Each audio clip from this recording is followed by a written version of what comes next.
Hello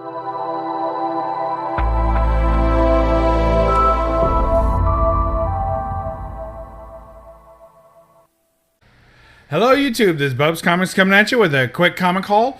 I've got an all Golden Age haul for you today, so I hope you enjoyed it as much as I do. I don't pick up a lot of moderns. I do on occasion. I've got a very small amount of books that I pick up each week from, LCS or whatever, online, new books. There's just a few. When I started collecting, I picked up a lot of Bronze Age. Bronze was really where I just really focused. I love my Bronze Age books, and I still do.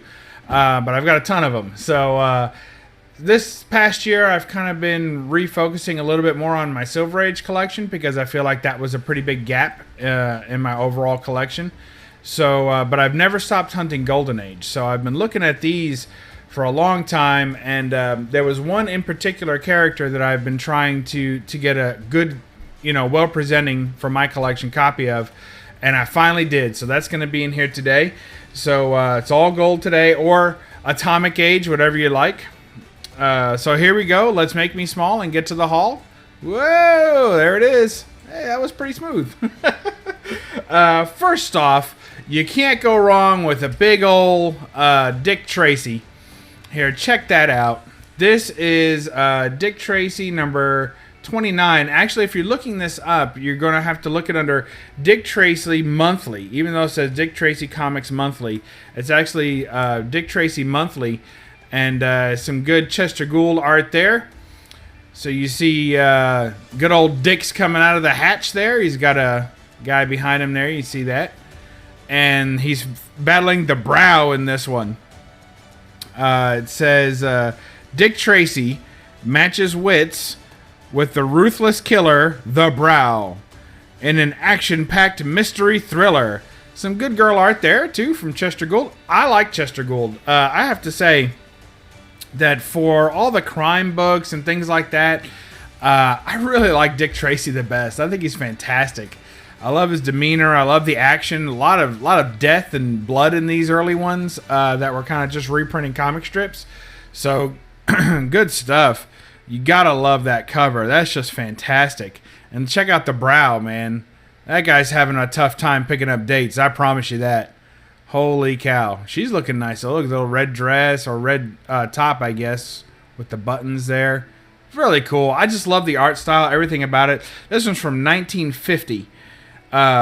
Dick Tracy. Calling all Crime Stoppers. They got the smartwatch too. How about that? Love it. Moving on just a little bit. This is not a title I collect. Please do not flood my inbox with multiple AOKs of this title. Okay, but something about it just struck me and I wanted to pick it up. But it's Little Abner. I have to make that disclaimer because most of the Little Abner stuff I'm probably not going to go for, but you start throwing up. Look at that. Isn't that cool? And she's running away. And in Little Abner, they tend to put this like really hard. I don't know if it was the coloring that was so bad, but they always made him like really sunburnt and kind of rednecky, I guess was the idea. So, and he's doing over. I'm not even going to hurt your ears with my Little Abner impression, but basically he says, move over, Daisy May. Esmeralda's I'll try. Esmeralda's husband is bound to bop somebody, and it might as well be self-sacrificing chivalrous me. Okay, there you go. The bull's got him, tips out, and the lady's running, tips out. So there you go. Little Abner, number 66. This one's from 1948. So, pre-code is what I say. It's a pre-code haul. Look at this. Joe Palucca showing up. Number 23. I don't pick up a lot of Joe Palucca covers, mostly because a lot of my Golden Age leans towards good girl art, and I like the depiction of that, or monsters, or sci-fi, or space stuff. But so Joe Palucca usually flies under the radar for me, as does Little Abner. Can't go wrong with Dick Tracy. I even find it a little bit of sci-fi because he's got the smartwatch, right? And it's crime, and I kind of like that when it's cartoonized, not the true crime stories. Those are just okay. But this Joe Palucca, man, check that out. Miss Atomic Blonde, 1948. If you couldn't guess, this copy is from 48 as well. Number 23, Joe Palucca. Over 50 million readers every day. 50 million readers every day. And I find it interesting because people talk about, pre-hero days. Of course, this is after 38, so... But still, it says America's most famous comic hero, Joe Palucca. So he's a sports hero. Very cool. That's Joe sitting here on the table being told who to vote for. And check out the Atomic Blondes. We'll start with the lady in the back in her little green top. There's that guy. I don't know his name. Golly, what a jacket, though. Big bathing beauty issue, it says. Yeah, I bet. Look at that. They're all happy. Look at that lady. Looks very nice. And then you got the blue. Check out the stems and the shoes. And look what they did for this girl's bikini top.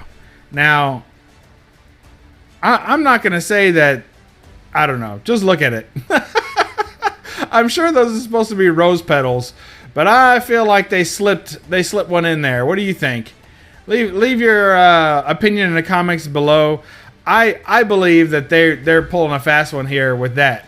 I mean, come on now. Really? That's ridiculous. Check out that cool date stamp too. I think it says June 8th, and then it says Bay. I love it because they hardly ever put the year on these date stamps. It's usually just the month and the date and the day of the month, and that's it. So there you go, Joe Palucca, number 23, August. Good stuff. Another 1948, and we're going to round out with a 1948. So this is the book that I was super excited to get a hold of because it's a character that I've been trying to get for a while now. Just so hard to find a good, clean copy, and then people want crazy money for it. But here's Black Cat, the darling of comics, Black Cat number 9. Check out that yellow. I mean, that color just pops. It's such a good book. It has its issues, as all my books probably do. Least of which is just, being part of my collection. The trauma. The trauma's got to be real. So we got Black Cat here. And this is a great Leah Elias cover and book, really. So look this out. Check this out here. Look. It's got the judo chop to the neck. And she's got the over. Look at him. Throwing him over. Look at that. That's fantastic. Here she's like cartwheeling him against his will. Look at it. It's a trip. Look. You got her foot there. She's doing a trip. Gun flying, right? Look at this. Another rollover. Nice. And then look at her fighting there. She got him by the hand, cracking his arm. Guns a flying. It's fantastic. Guy looks like he runs a bowling alley, doesn't he? Look at that. I love the boots. Always like Black Cat. She's got a couple of other covers that I'm definitely after. She's got a Halloween cover that I've always wanted, and she's got a Christmas cover I've always wanted. I think she might have 2 Christmas covers. But there's a real great Halloween cover where she's holding like a jack-o'-lantern and she's clearing a fence and she's throwing it down.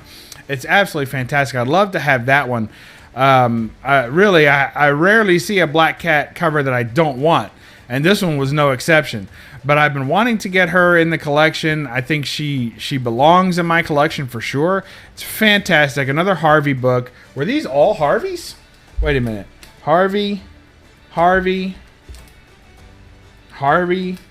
And this was an all Harvey haul. An all Harvey haul, y'all. That's what we had here today. Congratulations, everyone. Just now figured it out myself. So there you go. Black Cat number 9, 1948. Just killing it. I'm so pleased and happy to have this book in the collection. People are already going to be asking me, am I going to get it slabbed? The answer is yes. You say, why are you going to get it slabbed, Bub? Well, because unless, like, my Golden Age collection that I have that's DC or Timely even, but definitely the DC stuff, you can't get free copies of that. That's still copyright protected. So this stuff is available. You can go online and find prints of this. You can have a print made of this. You can print it yourself if you want to. So the interiors of these books are readily available to read and to enjoy. So I would like to have this presented nicely in a case and enjoy that. And if I want to read it, there's a lot of other ways to read it. So that's how I treat a lot of my pre-code collection that is readily available. Just go ahead and get it slabbed and enjoy the reprints of it. And you find I have quite a few books from this era, and I rarely thumb through. When I first get it, I read through them like I did this one, and then I don't really do much with them afterwards. I usually just enjoy the covers. So there you go. I hope y'all appreciate that. Black Cat's made it into the collection. We're so happy she did. And we'll catch you next time on BUB'S Comics. Remember to read a comic and don't apologize for the glare. Bye-bye.